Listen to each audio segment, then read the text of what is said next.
শিক্ষামন্ত্রীর গাড়ি চাপা পড়ে ছাত্রের আহত হওয়ার অভিযোগ খারিজ করতে একের পর এক তত্ত্ব খাড়া করছে তৃণমূল। অন্যদিকে হাসপাতালের বেডে শুয়ে সেই আহত ছাত্র ঘটনার যে বিবরণ দিয়েছেন তা শিউরে ওঠার মতো। একজন মানুষের ওপরে গোটা এত বড় গাড়ি চড়ে যাওয়ার পর কি করে সম্ভবপর হতে পারে সেই মানুষটার কেবলমাত্র চোখে চোট লেগেছে?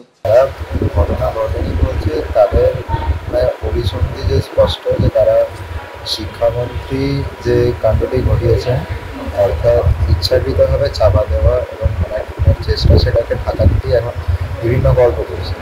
শনিবার যাদবপুর বিশ্ববিদ্যালয় ক্যাম্পাসে এক ছাত্রকে পিষে দেওয়ার অভিযোগ ওঠে শিক্ষামন্ত্রী ব্রাত্য বসুর গাড়ির বিরুদ্ধে। সেদিন ঠিক কি ঘটেছিল তা নিয়েই প্রথম হাসপাতাল থেকে মুখ খুলেছেন সেই ছাত্র, যিনি এখন চোখে আঘাত নিয়ে হাসপাতালে চিকিৎসাধীন। যাদবপুরের ইংরেজি স্নাতকের প্রথম বর্ষের ছাত্র ইন্দ্রানুজ রায়। আলোচনা করার ব্যবস্থা করার সাথে সাথেই তৃণমূলের বাকি কর্মীরা হামলা শুরু করে এবং মন্ত্রীকে গাড়িতে তুলে দেন। গাড়ি চালু হয়নি, তখনই আমরা সামনে দাঁড়িয়ে হিউম্যান চেন তৈরি করলাম, কিন্তু উনি সেটা সত্ত্বেও হচ্ছে গাড়ি চালককে নির্দেশ দিলেন গাড়িটাকে চালিয়ে নিয়ে। তৃণমূলের তরফে কখনো স্কুটার তত্ত্ব খাড়া করে, কখনো ফ্রেম ধরে ছবি দেখিয়ে, কখনো আঘাত নিয়ে প্রশ্ন তোলা হচ্ছে, কিন্তু আহত ইন্দ্রানুজ সেদিনের ঘটনার যে বিবরণ দিয়েছেন তা এক কথায় মারাত্মক। এই মুহূর্তে ওনার যখন গাড়ি বেশ ভালো মতো ব্রেক নিয়ে নিয়েছে এবং বাকিরা ছিটকে পড়েছে, তখন ওনারা হচ্ছে গাড়ির গতি আরও বাড়িয়ে দিলেন। ওনাকে রিকোয়েস্ট করা সত্ত্বেও যে গাড়িটা কমান, ওনারা সরে যেতে আরও বাড়িয়ে দিলেন এবং তখন চাপা পড়ে হচ্ছে আমার এই আহতটা। এটাকে খুনের চেষ্টা ছাড়া আর কোনো কিছুই বলা সম্ভব নয় এবং যারা বলছেন তারা ইচ্ছাকৃতভাবে এখন নিজেদের দোষটাকে ধামাচাপা দিতে নিজেদের দলের মন্ত্রীকে বাঁচানোর তাগিদেই সব ঘটাচ্ছে।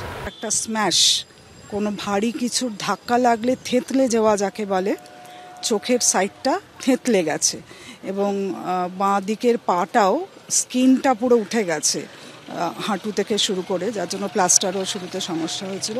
সুতরাং ওটা গাড়ির খুব ভারী ধাক্কায় থেঁতলে গেছে। এই ঘটনা নিয়ে শুধু যাদবপুর নয়, এখন প্রায় গোটা রাজ্য উত্তাল। কৃষ্ণেন্দু অধিকারী ও সন্দীপ সরকারের রিপোর্ট, এবিপি আনন্দ।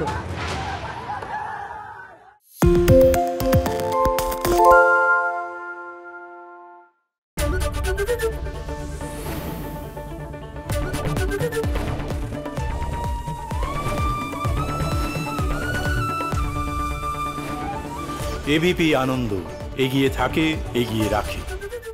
পালিয়েছে তাই নাকি? রাত্রে বাংলা গুজব চায় না, বাংলা খবর চায়। বাংলা খবর, বাংলার খবর।